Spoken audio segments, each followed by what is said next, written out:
The snow was falling hard as I raced through the empty streets, clutching the envelope in my trembling hand. I had to get home before they found out, before they realized the truth. My heart pounded in my ears, drowning out the sound of the tires crunching on the icy pavement. I knew what was waiting for me, and the consequences were unimaginable. This was war. The HOA violation notice fluttered to the floor as I burst through the front door, slamming it behind me. My wife, Kate, looked up from the couch, her brow furrowed with concern.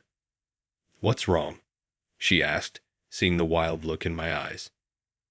I held up the envelope, my voice shaking. "They fined us, Kate.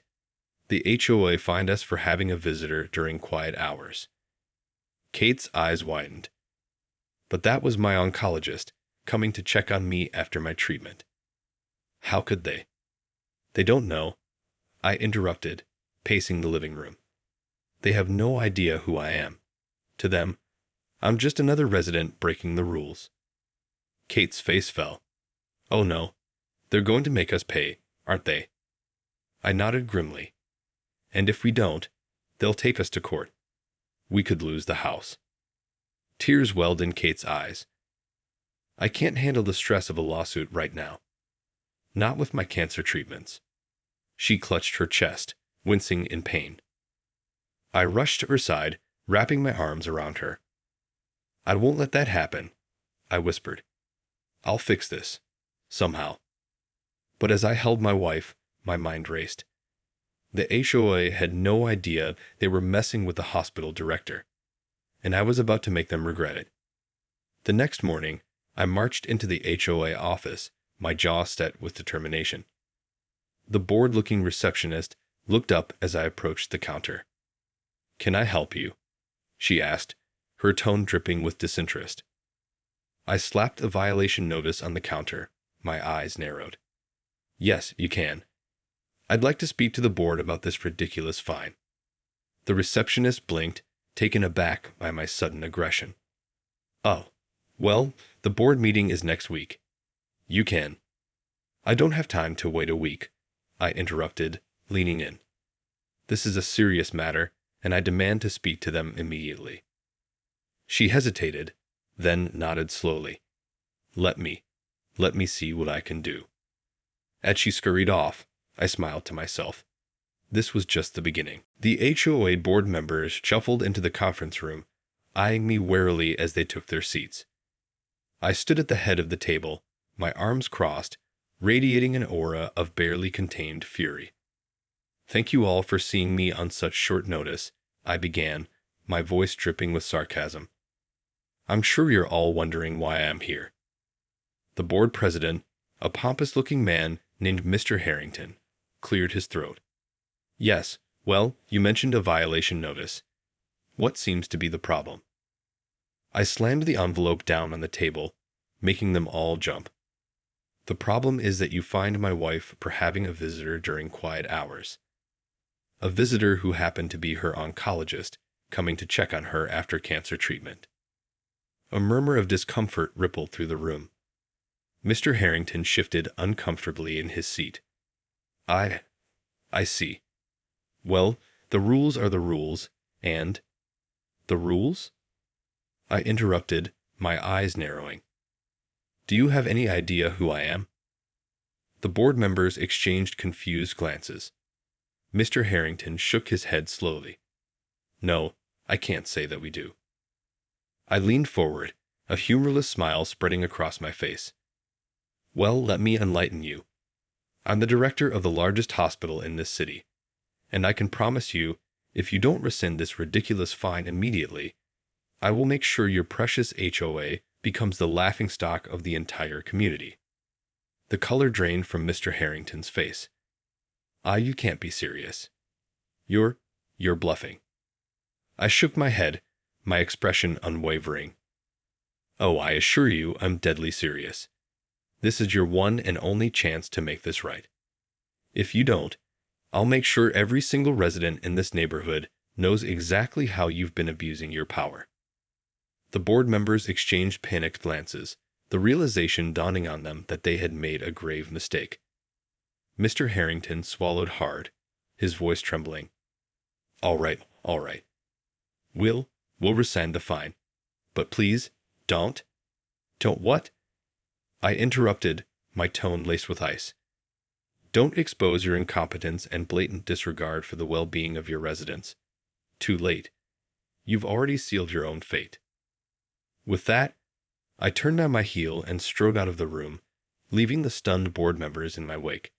This was just the beginning. As I drove home, a sense of triumph swelled within me.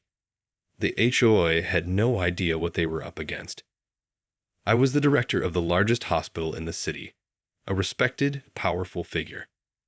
They had crossed a line, and now they would pay the price. When I walked through the front door, Kate rushed to greet me, her eyes wide with hope. Well, what happened? I couldn't help but smile. The fine has been rescinded, and I made it very clear that if they ever try to pull a stunt like this again, I'll bury them. Kate let out a relieved sigh, embracing me tightly. Oh, thank God. I was so worried, but I knew you'd find a way to fix this. I held her close, savoring the moment. I won't let them hurt you, Kate. Not now. Not ever. But as the euphoria of my victory began to fade, a troubling thought crept into my mind. What if the HOA didn't back down? What if they decided to retaliate? The thought of them targeting my wife, of all people, filled me with a simmering rage. I pulled away, my expression turning serious. Kate, I need you to promise me something. If the HOA tries to come after us again, I want you to stay as far away from it as possible. Don't engage with them. Don't respond to any of their threats or intimidation tactics. Just leave it to me. Kate's brow furrowed with concern. But Darren, I don't want you to have to fight this battle alone.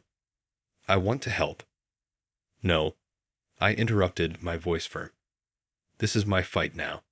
I won't let them hurt you anymore. She opened her mouth to protest, but the steely determination in my eyes made her hesitate. Finally, she nodded slowly. Okay, I trust you. Just, please be careful. I pulled her close again, silently vowing to do whatever it took to protect my family. The HOA had no idea what they had unleashed. The next morning, I woke early and headed to the office, my mind racing with plans and strategies.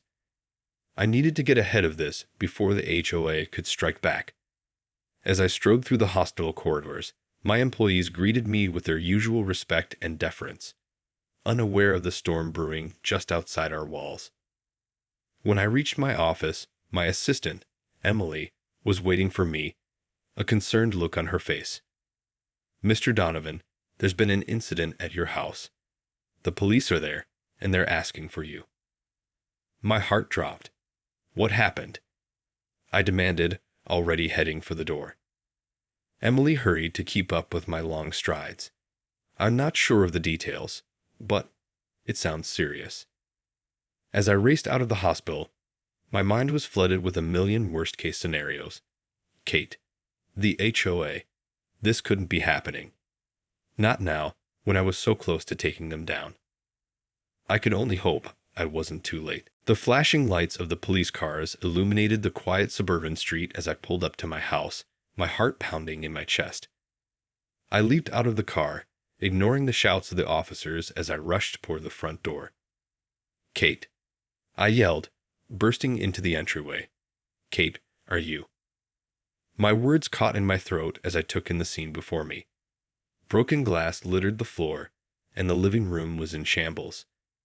But the sight that truly chilled me to the core was Kate, sitting on the couch with a blanket draped over her shoulders, her face streaked with tears. Darren, she whispered, her voice trembling. I rushed to her side, gathering her in my arms. What happened? Are you hurt? She shook her head, sniffling. The HOA. They vandalized the house. Broke all the windows, trashed the place. I thought they were going to hurt me.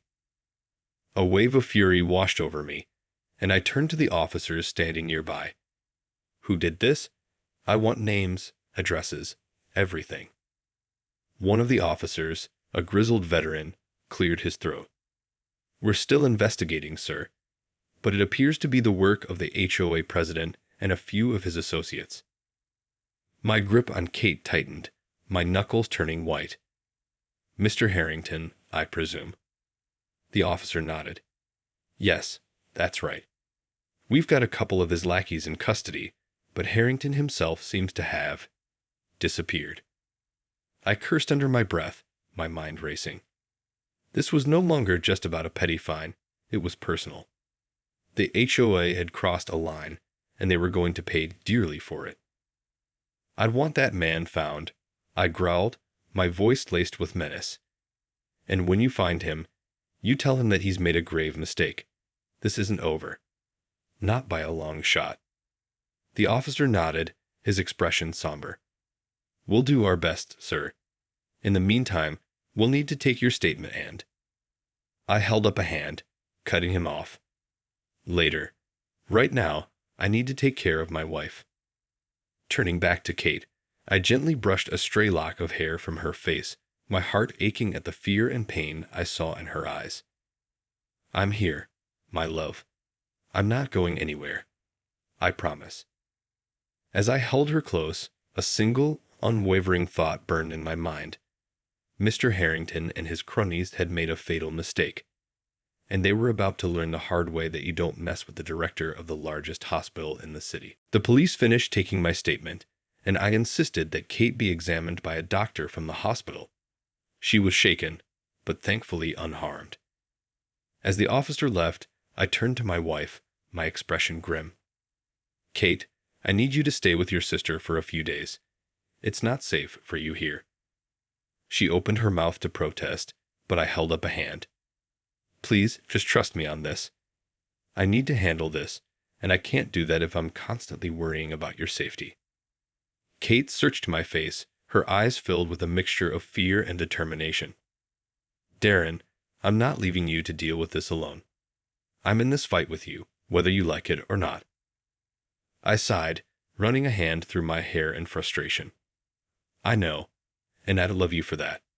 But right now, you're the one who needs protecting. Let me handle the HOA, and I promise I'll keep you informed every step of the way." She hesitated, then finally nodded. "Okay, but please be careful. I can't lose you, too." I pulled her into a tight embrace, my heart swelling with fierce protectiveness. "You won't. I'll make sure of that." As Kate packed a bag and headed to her sister's house, I set to work, my mind racing with a plan of attack. The HOA had made a grave mistake in targeting my family, and now they were going to face the consequences. First, I reached out to my contacts at the local news stations, painting a vivid picture of the HOA's despicable actions. Within hours, the story had gone viral, with headlines blaring about the tyrannical HOA terrorizes sick resident. The public outcry was deafening, and I knew it was only a matter of time before the HOA's reputation was in tatters. Next, I dug into the HOA's financial records, uncovering a web of shady dealings and questionable use of funds. With this ammunition, I prepared to take my case to the city council, determined to have the HOA's charter revoked. As I gathered my evidence, I received a call from the police. They had located Mr. Harrington, and he was holed up in his own home, refusing to come out. I thanked the officer and hung up, a grim smile tugging at the corners of my mouth. "Time to face the consequences, Mr. Harrington," I murmured, already heading for my car.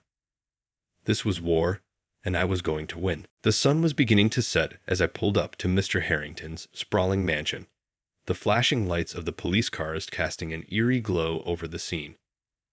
I stepped out of my car, my expression grim, and approached the officer in charge. "What's the situation?" I asked, my voice cutting through the murmur of the crowd that had gathered. The officer turned to me, his face etched with concern.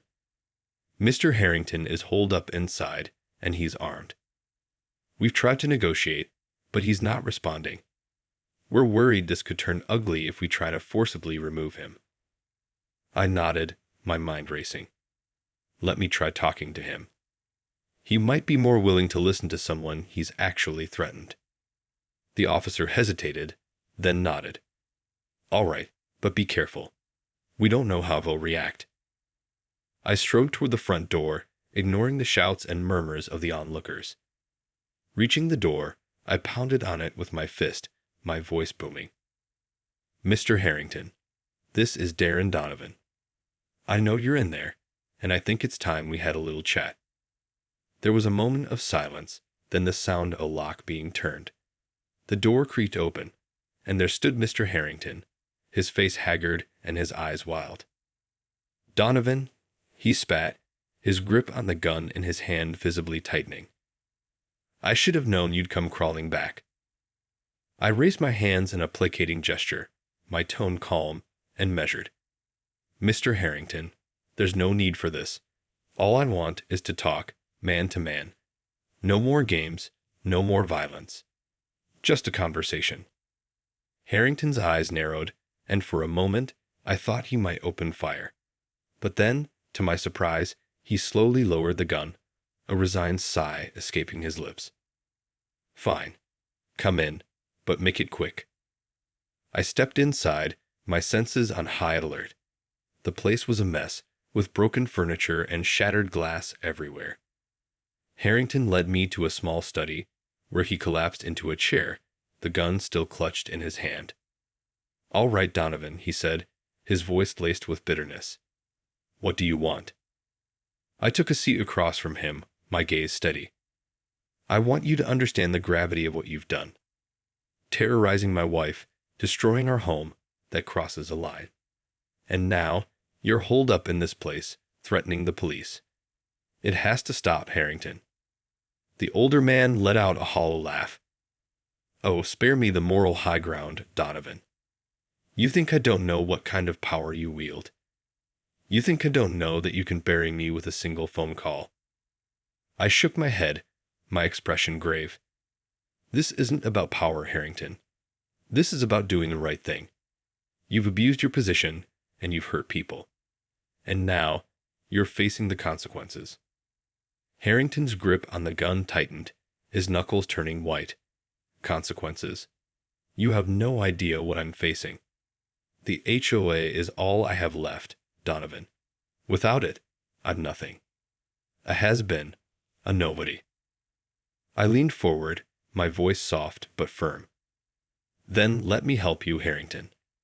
Let me help you rebuild, to find a new purpose. But you have to let go of this obsession with control. It's only going to destroy you. For a moment, Harrington was silent, his gaze fixed on the floor.